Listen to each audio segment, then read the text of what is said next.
What is going on, everyone? This is Ninja Geek here, and today we got some Black Ops 2 gameplay here using the 5.7, and this is just some domination on raid. Don't really use the 5.7 as a standalone class, so it's a little bit different of a gameplay. Hope you all enjoy that. And we're going to be talking about some more Black Ops 3 information. Of course, they just had a live stream yesterday, an esports reveal live stream for Black Ops 3. I'm going to leave a link in the description below to the YouTube video of that if you want to go ahead and see that there. They get the pros out, they play some esports. They talk about more about Black Ops 3 esports, so if you want to see that, that'll be a link in the description below. And personally, I was never a giant fan of esports. I mean, of course, it's fun to watch at some points, but I never really enjoyed it, you know, to the fact that I would just watch esports and play esports all the time. I don't really do that. But we found out a lot of information about the game in general and in esports yesterday, so I was here to share that with you. Of course, there's different videos out there and more information on this stuff, but of course, Black Ops 3 will be coming to the PlayStation 4 for esports. Now that we know that the DLC is over with Sony now, instead of Microsoft, it will be going over to PlayStation 4. So that's where it will all take place, the official esports. And now they are announcing this new ban and protect system within esports. And basically, if you know Call of Duty right now, it's going to be like, for example, you could pick the 5.7, the MP7. This is your class. Maybe you got a C4 on it. You got all the kill streaks or score streaks you want. You have this and that, everything you want on it. Well, in competitive play, as you know, everything is really banned. The pros like to ban certain pieces of equipment, certain guns and attachments and stuff like that for the game. Because, you know, it's like, oh, this is overpowered, this and that. So in reality, I don't really like watching pro players at all, like pro games, because the game isn't the game anymore, the way it used to be. You go in there and people are using the same exact guns, the same exact streaks, the same exact attachments and things like that. It just wasn't fun to watch. But now with this ban and protect system, the esports, I feel, is going to be way better, and it'll probably make a lot more people want to watch the game, because David Vonderhaar himself came out and said that they want to mix the competitive and casual type of Call of Duty player.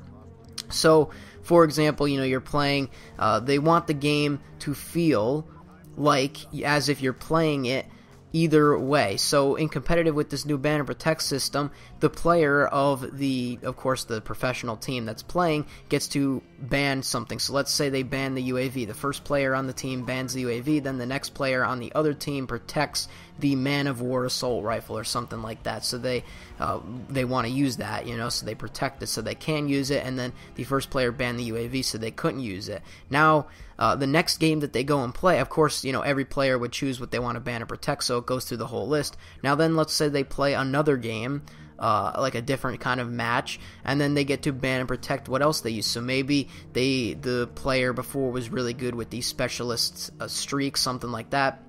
So one of the players on the other team gets to ban that streak if they don't want the other player using it. It's really good, and it's a really enhanced system. I feel it's going to make esports way better than it is now, because now everything is on the same line, and Vonderhaar wanted to make that specific, that, you know, Black Ops 3 is going to be able to run both casual. They want to mix the gameplay, so it's not like, you know, oh, this is banned and you're watching a 25% completed game. You know, anything goes, you know.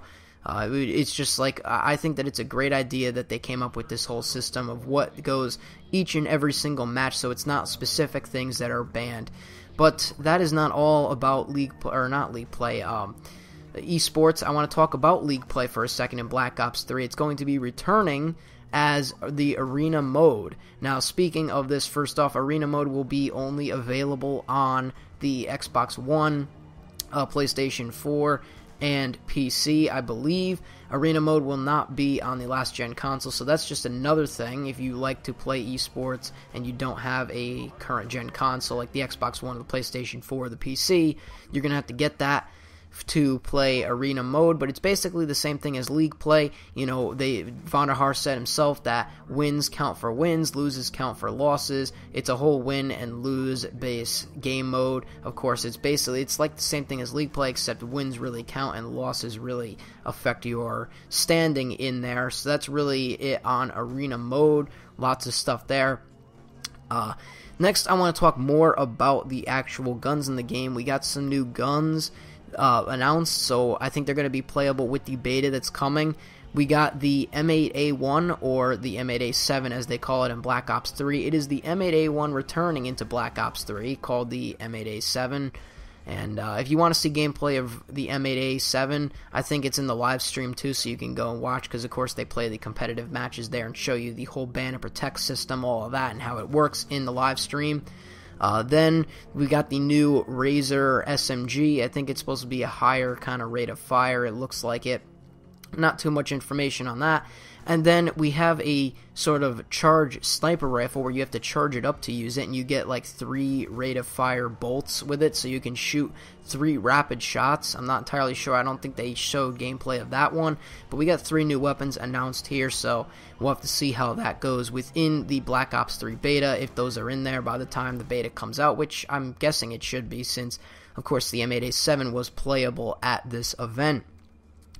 Now, the last thing that I want to talk about, of course, is going to be the streaks in the game, and they had some new streaks that are able to be used, but I wanted to talk about one that everyone should be excited for, well, hopefully, I guess, if they could fix this, and that is called the Hater. The Hater is going to be the Black Ops 3 version of the orbital VSAT. So, of course, you know, the VSAT shows enemy location and on the minimap, and that was perfect in Black Ops 2, worked completely fine. And in Black Ops 3, it's going to be called the Hater. For whatever reason, they just decided to change the name. I have no idea why. The name doesn't really matter. It's going to be called the Hater. It's a VSAT, except this version can be shot down, and it's worth more score than the original VSAT. So that makes honestly no sense at all. I don't know why they make it so you can shoot down the streak. It doesn't make sense.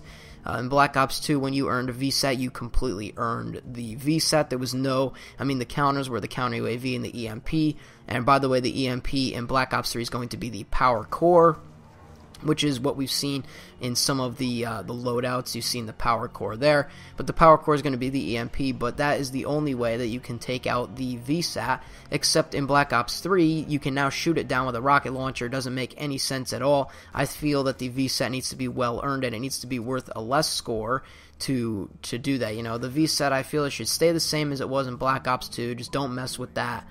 It worked perfectly fine. It was what it was, and I don't think it was overpowered at all. If you got the streaks to counter it, you did, and that's how it was, and life moves on. You know, we don't need to make rockets being fired out randomly just to take them down. It makes the streak worthless, in my opinion.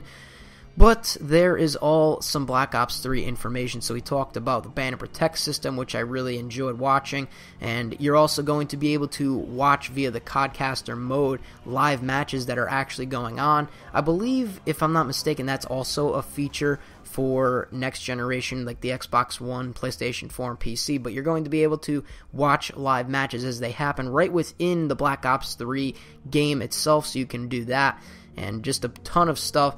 So if you did enjoy this video, like and subscribe for more content. Tomorrow, of course, we're going to do our Destiny Engram opening video, and there's more to come. So I'm Ninja Geek. That's it for this video. I'm out. Peace.